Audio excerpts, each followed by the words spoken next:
Hi guys, Spirit Medium Neil Cook here as promised with my New Zealand leg of lamb cooking video. 2 meals are going to be made from this leg of lamb. I'm going to debone it very shortly and I'm going to make a Balti curry served with rice, and I'm going to serve also lamb, pepper, cream and mint as the second dish. Thank you for joining me.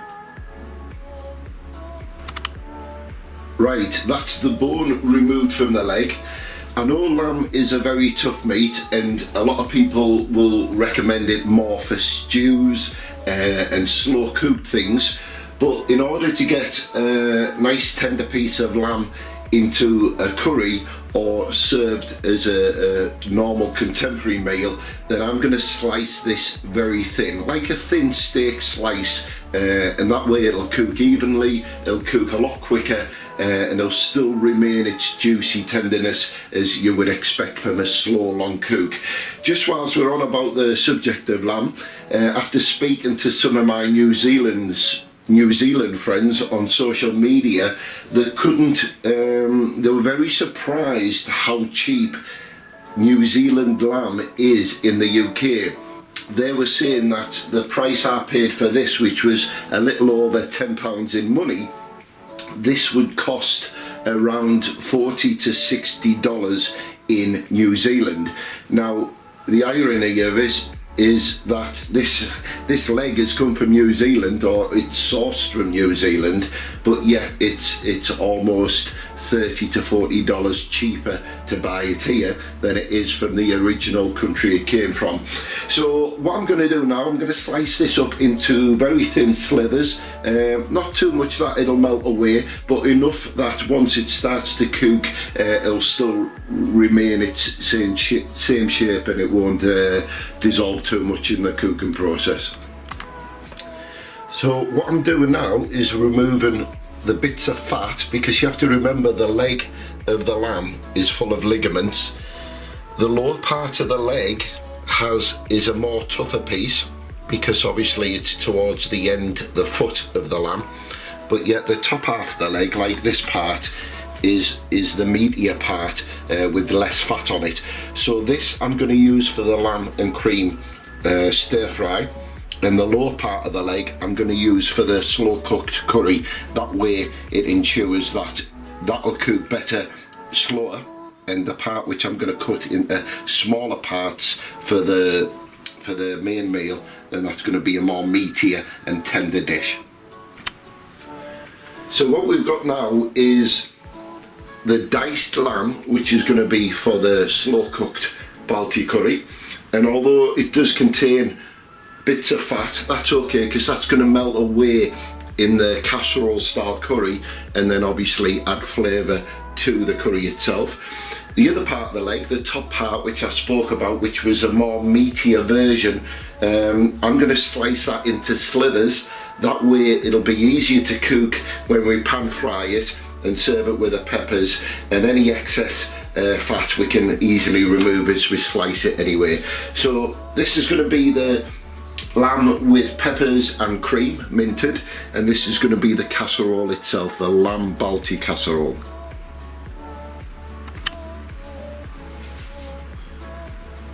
So if we just cut this into finer pieces, not too thick, so they easily cook. I don't know if you can see that properly, but it's going to be trimmed down anyway, but that's what size pieces we're looking at, and this is going to be the stir fry lamb and mint. Once we've sliced it down thin enough, it's easier to trim all these pieces of fat off it, which we still have on, but it'll also cook really easy in the pan because it's nice and wafer thin as well, so it'll cook in no time, a lot quicker than it would via slow cooked anyway. There, so that's the type of pieces we're looking for, nice and thin like that.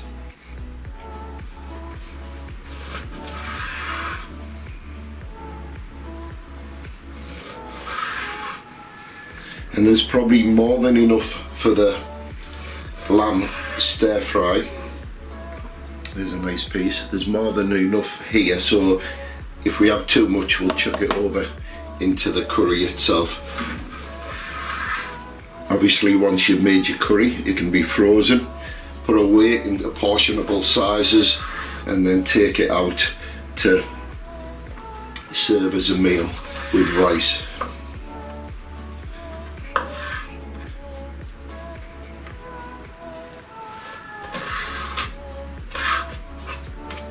Let's work with this piece. So again, nice small slithers like that. They can be chopped smaller, so they're not too big on the bite. But anything like this is going to be ideal, which you're going to see very shortly.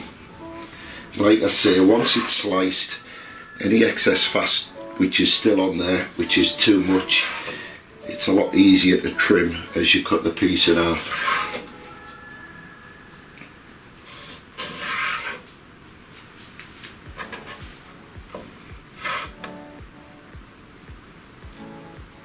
So what we'll do with this piece is pop it into the curry because it's not manageable.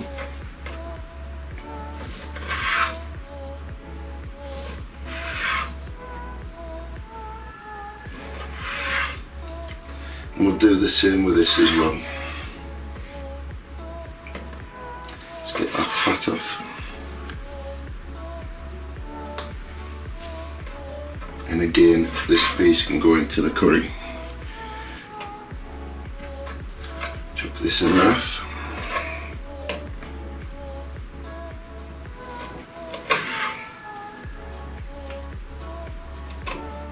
Right, this can go into the curry as well. We'll dice this.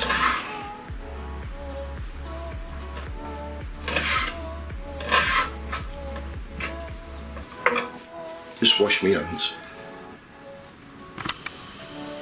So what we're going to do now, we're just going to season the pan with a little bit of olive oil, and then we're going to add our lamb, which we're using for the casserole, for the Balti casserole.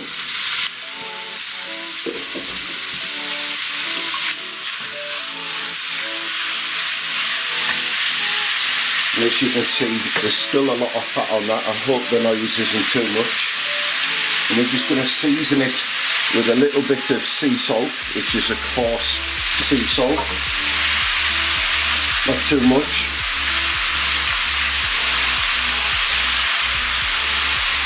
And what we want to do is brown this off, so when it goes into the slow cook, the majority of the cooking is already done and the meat is seared.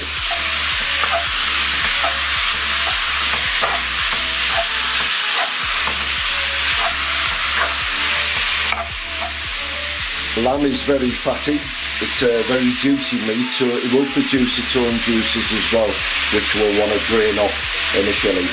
We will add onion, we will add the pepper, but we're going to cook it in the Balti paste and tomato as well. That way it won't thicken up too soon and then become very thick.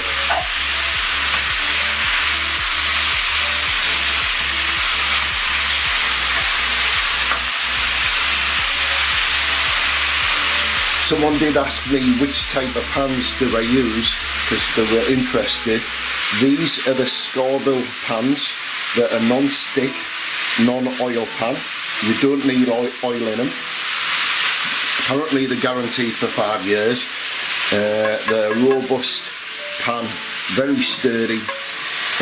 You can't use them straight to the oven, but they do Scoville do a pan which goes straight into the oven as well with a metal handle. However, these have got a rubber handle, and I think there's around 11 in total in the range, from small woks to big woks, saute pans, crock pots and things like that. They're around £20 in English money. I know as to sell them because that's where I got these from. However, these were in a sale and they were all £10 each they were. So I'm just seasoning the lamb, and I just want to make sure it's browned off, and then I'm going to put it into a Victorian crock pot along with the Balti sauce, and I'm using this one, if you can see that. This requires 100 millilitres of water to 1 full jar, but I'm going to add more because it's going to slowly cook and it will condense down. But I'm going to use 2 tins of chopped tomatoes as well, and that'll act as a base sauce as well, stopping it from thickening too soon. The good thing with a crock pot is once you bring it out the oven and your cooking's almost done, you can always thicken it up on the stove straight after. So I'm going to brown this off and then I'll transfer it all to the crock pot. So I've just drained the juice off the lamb because, as you're aware, lamb does produce a lot of juice as it's cooking. And now I'm going to return the lamb back to the wok or to my pan in order to brown it off now.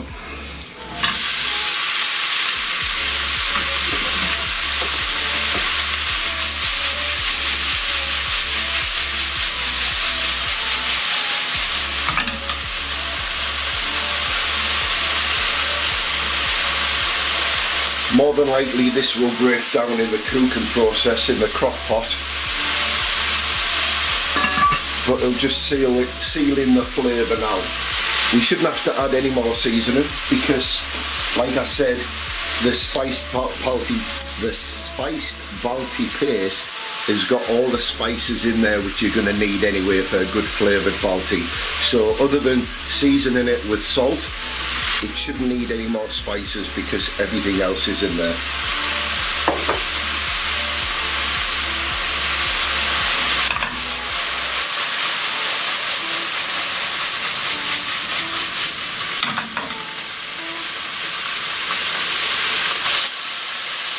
So my lamb's starting to brown now, so all I'm going to add is a medium onion.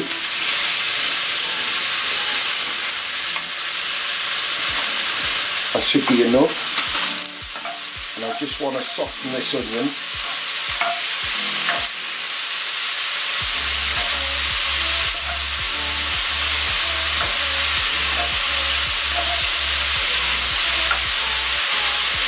If you could only smell what I can smell now, it's amazing.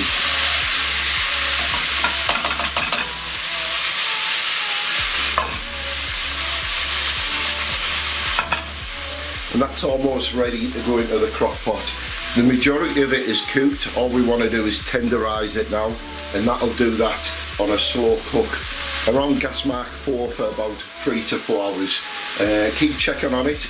Don't forget to stir around the top of the crock pot because all the juices, as it's slowly cooking, will all be on this part of the crock pot.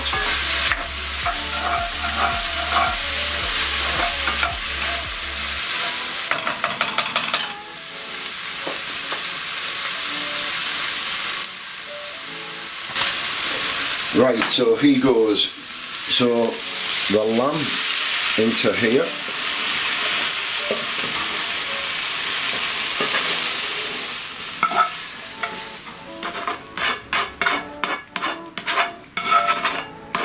These pans are just so easy to wash. There's no stick on residue or nothing. Let's just kill that flame. We're going to add our tomato. There's one. Then we're going to add the Balti paste.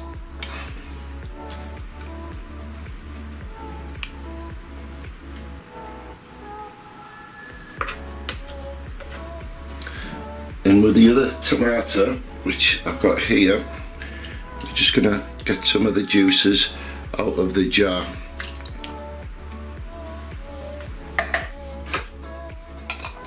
So we'll reseal that, give it a shake, and that'll get the remaining amount of paste out of the jar. Excuse me hands.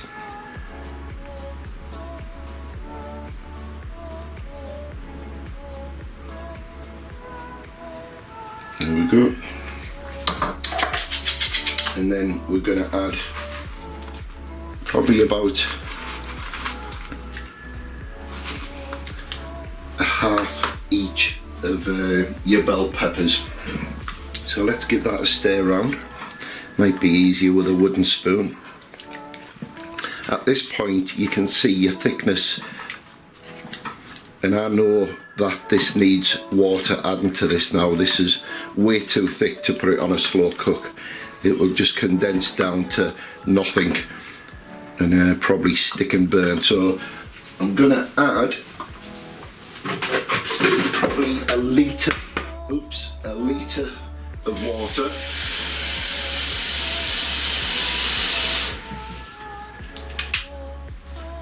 Because I know the paste is concentrated, and the paste along with the water and the tomato juice will all condense down into a thick, creamy or solid Balti. Let's just give this a stir, then we'll pop it in the oven.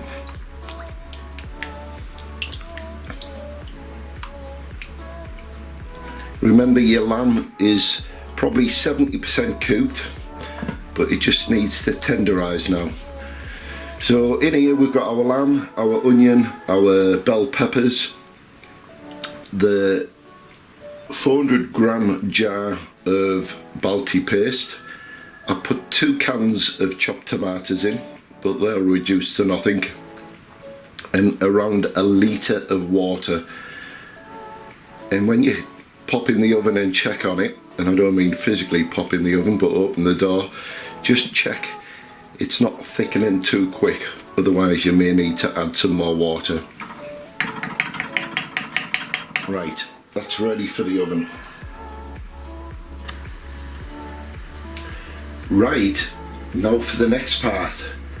Lamb with green pepper, well, mixed pepper should I say, onion, served in cream with mint and rice. The main part of this is to get your rice on the go first, otherwise the rest will be cooked before the rice is. So I'm just making enough for 2 people. Now Vicky isn't a lover of lamb, but once you put mint sauce on anything she'll eat it, including cornflakes. And the trick with making nice soft fluffy rice is to keep stirring it, otherwise it sticks together. And you can put oil in as well if you want to, just to stop that sticking. So let's bring that back up to the boil. Right, with clean hands we're going to put the lamb in the frying pan, and you'll hear it start to sizzle and cook. And like I said earlier, because it's nice and thin, it should cook evenly and through.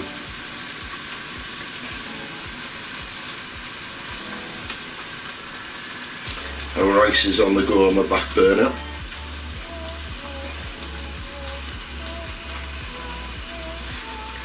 And I am going to season this lamb just with a hint of salt.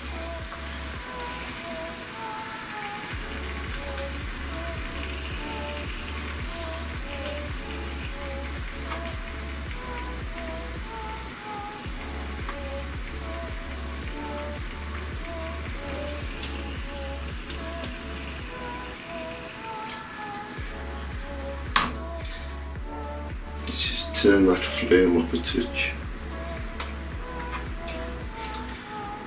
And again, because lamb is full of juices, we may need to drain this off a little, because what we don't want is the juices from the lamb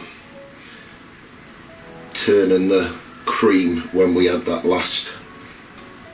So we'll cook this lamb off, we'll drain it, and then add it back to the pan.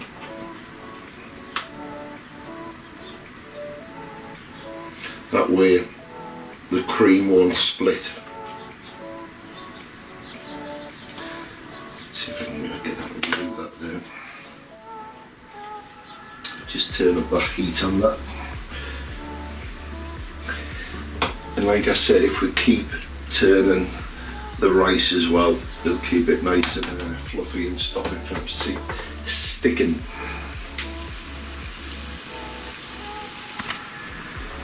We have turned the lamb over now, so it's cooking on the opposite side. It's coming on nicely, but like I say, I will drain the juices so it doesn't affect the cream once I put the cream in it.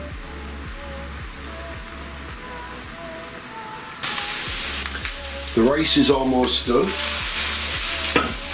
so all I'm going to do is brown off the lamb, then I'll take it out the drain. As you can see, it's cooking nice and lovely, if you can see that. I haven't got my extractor fan on because it's too noisy, but I've opened all the windows so the kitchen's well ventilated.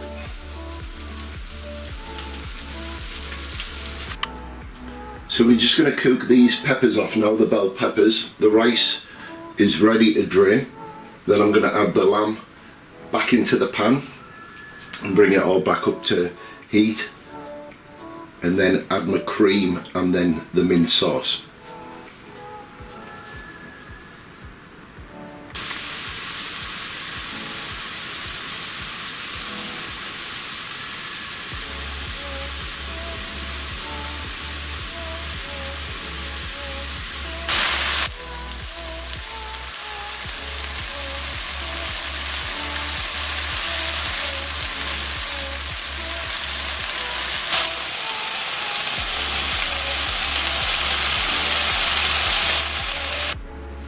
So I've removed the dish off the heat now, because what I don't want is when I add the cream heats up too quickly.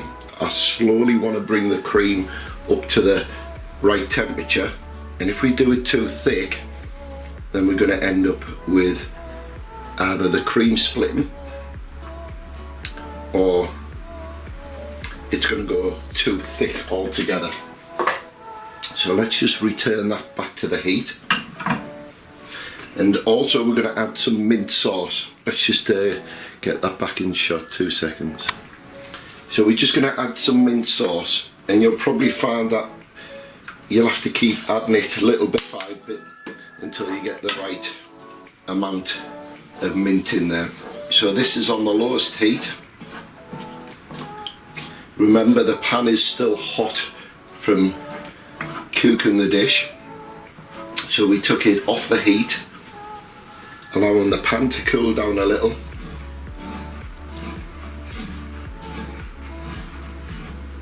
And that way the cream doesn't thicken too quick.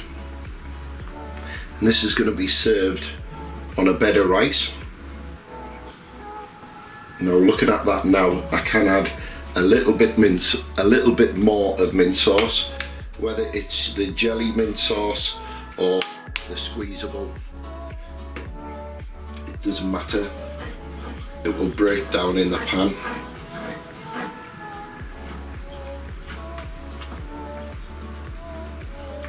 It smells absolutely delicious, it does. Obviously you can't smell it, but you can see it.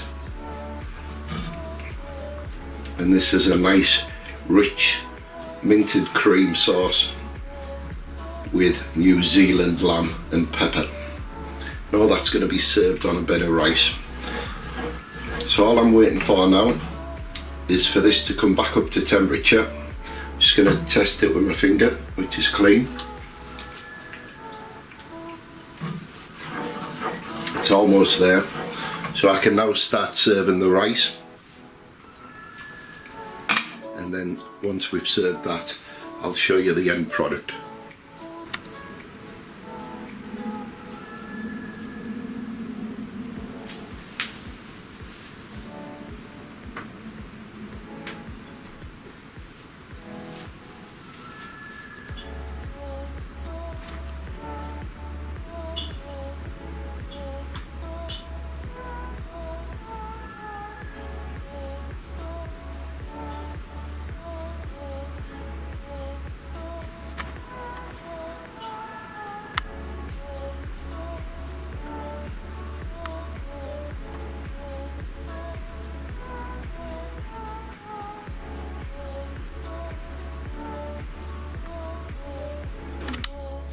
Right guys, just finishing up now. This is the Balti lamb curry. It's almost done. It's been in the oven for around 2 hours. You can cook it for longer and it will all break down into stringy pieces of meat. Now what I'm going to do is leave it just a little bit longer, probably a maximum of 4 hours, because that way I will end up with a more thicker sauce. This will be served with your favourite rice, naan bread, poppadoms and a yogurt and mint cream as well.